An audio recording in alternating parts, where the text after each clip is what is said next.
যে ইউনূসের এই অবৈধ সরকার, এই সরকারকে চলে যেতে হবে এবং একটি তত্ত্বাবধায়ক সরকার আসতে হবে এবং সেই তত্ত্বাবধায়ক সরকারের অধীনে একটি নির্বাচন হতে হবে।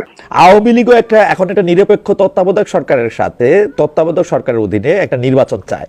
কি ইন্টারেস্টিং দেখেন যে আওয়ামী লীগ তো সারা জীবন এই কথা কয়ে আসলো, মানে 2014 সাল থেকে এই কথা কয়ে আসলো শেখ হাসিনা ছাড়া কারো অধীনে নির্বাচন করা সম্ভব না।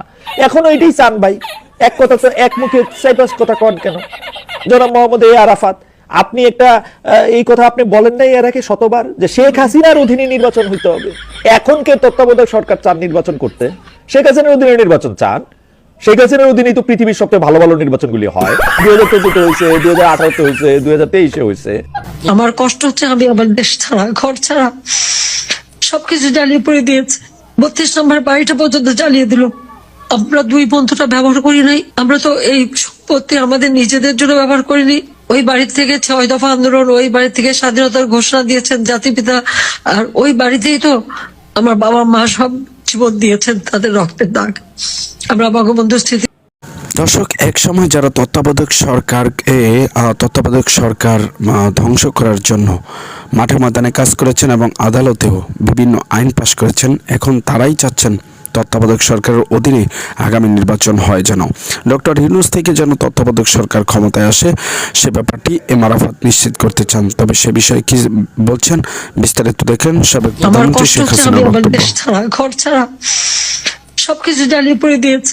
32 নম্বর বাড়িটা পর্যন্ত জ্বালিয়ে দিল। আমরা দুই বন্ধুটা ব্যবহার করি নাই। আমরা তো এই সম্পত্তি আমাদের নিজেদের জন্য ব্যবহার করিনি। ওই বাড়ি থেকে 6 দফা আন্দোলন, ওই বাড়ি থেকে স্বাধীনতার ঘোষণা দিয়েছেন জাতিপিতা, আর ওই বাড়িতেই তো আমার বাবা মা সব জীবন দিয়েছেন, তাদের রক্তের দাগ। আমরা বঙ্গবন্ধুর স্মৃতি জাদুঘর করে দিয়েছি। কত দেশি বিদেশি নেতারা ওই ভাষায় ওই ভবনটা তারা ভিজিট করেছেন, আর ওই বাড়িতেই তো আমার বাবা মা সব জীবন দিয়েছেন, তাদের রক্তের দাগ। আমরা বঙ্গবন্ধুর স্মৃতি জাদুঘর করে দিয়েছি। সেই স্মৃতিটুকু তারা জ্বালিয়ে পুড়ে শেষ করে দিল। যে স্মৃতিটুকু নিয়ে শুধু আমরা বেঁচে ছিলাম দুই বোন, সেটুকু রাখলো না। আমাদের অন্যায়টা কি? আমাকে কেন ফ্যাসিস্ট বলা হয়, কেন স্বৈরাচার বলা হচ্ছে? আমি কোন স্বৈরাচারী কাজ করেছি? আজকে আপনারা একটু তুলনা করেন তো, এই ইউনূস ক্ষমতা আসার পর ছাত্রদের এমন ভাবে বেয়াদব করেছে, এমন ভাবে ব্যবহার করতে আছে। ছাত্ররা শিক্ষকদের হামলা করে, তাদের গলায় জুতার মালা পরায়, তাদের গাছের সাথে বাঁধে, তাদেরকে পদত্যাগে বাধ্য করে। প্রিন্সিপাল, ভিসি, শিক্ষকদের, সংখ্যালঘুদের উপর হামলা। শুধু সংখ্যালঘু কেন, তারা সমস্ত দরগা শরীফ, পীর আউলিয়ার মাজার, সেখানেও তারা হামলা করে। সেখানে হামলা করছে, মসজিদ টসজিদ সব ভাঙছে, পাশাপাশি গির্জা, একটা গির্জা ভেঙেছে, খ্রিস্টানদের উপর হামলা, হিন্দুদের উপর হামলা, বাড়ি বাড়ি হামলা করে তাদের মেয়েদের উপরে অত্যাচার, তাদের সমস্ত লুটপাট করে নিয়ে আগুন জ্বালিয়ে দিচ্ছে, ব্যবসা প্রতিষ্ঠান ধ্বংস করছে। সবচেয়ে বড় কথা, পুলিশ, কত হাজার যে পুলিশ হত্যা করেছে, এবং শুধু হত্যা করে না, হাত কেটে দেওয়া, পা কেটে দেওয়া, আগুন দিয়ে জ্বালিয়ে দেওয়া, সেই কাণ্ড পর্যন্ত করেছে। তারপর অজস্র মিথ্যা মামলা।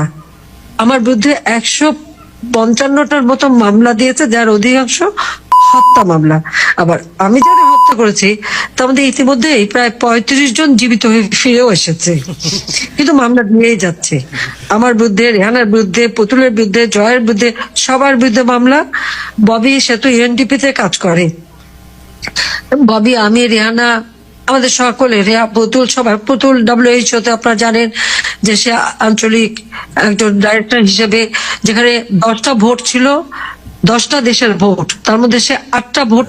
দর্শক, এতক্ষণ পর্যন্ত আপনারা শুনলেন সাবেক প্রধানমন্ত্রী শেখ হাসিনা কেঁদে কেঁদে যা বললেন সে সকল বক্তব্য। এবার আপনাদেরকে দেখাবো যে তত্ত্বাবধায়ক সরকার নিয়ে আওয়ামী লীগের আরাফাতের যে বক্তব্য, সেটির জবাব হিসেবে কি বলছেন খালেদ মহিউদ্দিন।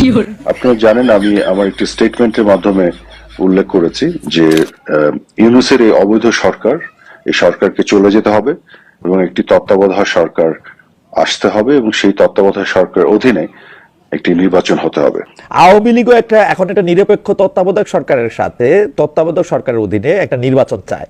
কি ইন্টারেস্টিং দেখেন যে আওয়ামী লীগ তো সারা জীবন এই কথা কয়ে আসলো, মানে 2014 সাল থেকে এই কথা কয়ে আসলো শেখ হাসিনা ছাড়া কারো অধীনে নির্বাচন করা সম্ভব না।